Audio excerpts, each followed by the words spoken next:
పాకిస్తాన్ని ప్రేమిస్తా అంటారు వీళ్ళందరూ. ఇక్కడ భారతదేశంలో కూర్చొని మీరు పాకిస్తాన్ని ప్రేమిస్తుంటారు. మొన్న కొంతమంది నాయకులు డిబేట్లో మాట్లాడుతుంటే చూస్తున్నాను. మీరు పాకిస్తాన్ అంత ప్రేమిస్తే దయచేసి పాకిస్తాన్కి వెళ్ళిపోండి. ఇక్కడ ఎందుకు?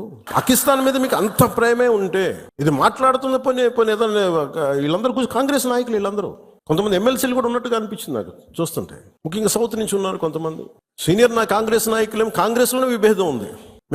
మేము వెళ్ళిపోతే మీరు పాకిస్తాన్ని, మీరు భారతదేశంలో దాడి జరిగినప్పుడు భారతదేశానికి నిలబడాలి తప్ప పాకిస్తాన్కి నిలబడతాం మీరు సెక్యులరిజం అంటే అది ఏ ససేమిరా ఎవరు ఒప్పుకోరు. ఇక్కడ పవన్ కళ్యాణ్ గారు కాంగ్రెస్ పార్టీ పాకిస్తాన్ కి సపోర్ట్ చేస్తే పాకిస్తాన్ పోమని చెప్పేటువంటి డైలాగ్ ఉంటుంది. పవన్ కళ్యాణ్ గారిని ఒకరు చెప్పదలుచుకున్నారు, మీరు డిప్యూటీ సరే మొట్టమొదటిసారి ఎమ్మెల్యే మీకు మంచి అవకాశం వచ్చి డిప్యూటీ సీఎం అయ్యింది. ఇది సినిమా కాదు, స్క్రిప్ట్ రాసిస్తే చదువుకోని.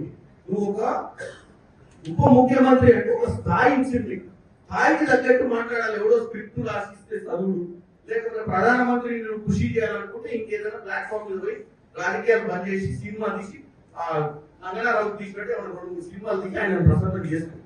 అంతే తప్ప నీకు ఒక అధికారమైన బాధ్యతలు ఇచ్చి ప్రజా సమస్యల మీద పోరాటం చేయాల్సినవి బాధ్యత లేకుండా కాంగ్రెస్ పార్టీ పాకిస్తాన్ లో సపోర్ట్ చేస్తుందని ఒక ప్రచారం చేయ ప్రయత్నం చేస్తున్నాం. కాంగ్రెస్ పార్టీ సెక్యులర్ గా ఈ దేశాన్ని కాపాడాలనుకుంటుంది.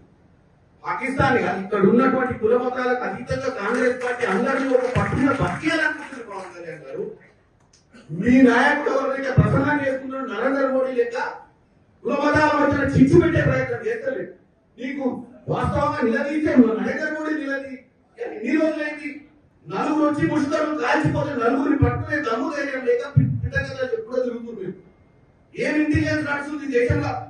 నలుగురు వచ్చి మిట్ట మధ్యాహ్నం కూడా బౌండరీ మీద కూడా కాదు, ఓటర్ మీద కూడా కాదు, లోపలికి వచ్చి 100 కిలోమీటర్ల లోపలికి వచ్చి కాల్చిపోయిన నలుగురిని పట్టలేని నువ్వు పిట్టగదా చెప్తే నువ్వు ఆ పిట్టగదా నువ్వు విని మన కాంగ్రెస్ పార్టీని విషప్రచారం చేసే ప్రయత్నం చేయడం అనేది వాస్తవంగా ఆంధ్ర ప్రజలు నీలాంటి ఉప ముఖ్యమంత్రిగా ఎన్నుకునేందుకు వాళ్ళ క్షేమియాలి.